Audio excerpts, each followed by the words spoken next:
1970 in UC Billy. After school, a group of kids in the grade above him watched him walking on the sidewalk on his way home from school. They went up to him and started making fun of his red and yellow Iron Man glasses and the rest of his clothes. When he got home, he told his mom about the bullies. The next day, he went up to the principal's office and told him what happened. The bullies got a lecture and were suspended for 2 days each. It was all done and over with. Now imagine you're in 2019 and you see Nishan. At lunch, Nishan was drinking out of his carton of milk, but then it slipped. The milk spilled all over his jeans and his jacket. When he went to English that day, he noticed that people were pointing phones at the brown stains on his coat and jeans. After he got back home that day, he checked his phone and saw that he had dozens of notifications on Instagram and other social medias.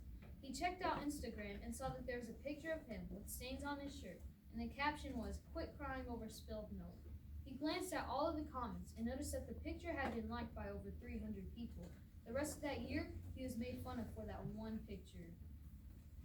Bullying has definitely changed in the 1900s versus now. If you want to know why, then listen further. Bullying has changed in many ways. Way back before the internet was around, people would be verbally bullied and get into fights. Bullying now is a lot harder to deal with than it was back then. Since we have many different social media websites, most bullying happens at home, and it's hard to notice by teachers and other advocates besides your parents. According to www.bullyingstatistics.org, 80% of teens use cell phones, and about 20% of teens are cyberbullied. Females are usually more likely to be bullied than males in middle and high school. Here are the four most common types of bullying. Physical bullying, which involves punching, kicking, shoving, and pushing. Verbal bullying. This has to do with insults, names, or threats. Racial bullying. This is when someone makes fun of your race or color.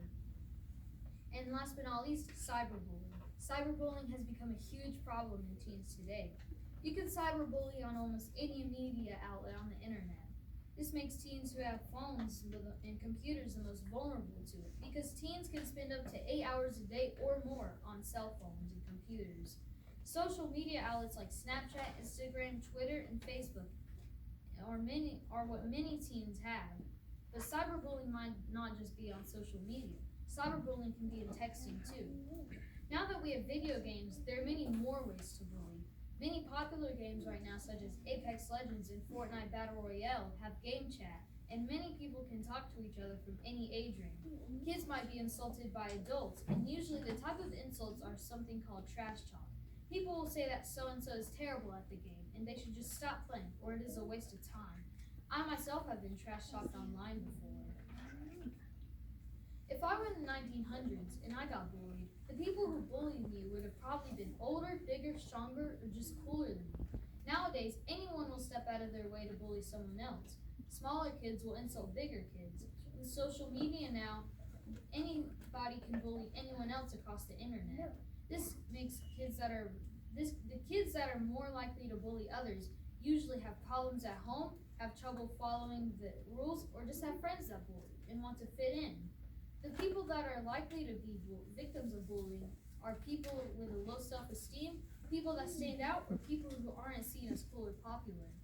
According to a survey that I put up inside of my Google Classroom, 66% of the people who were bullied verbally. 50% of the people that were bullied knew someone that was bullied.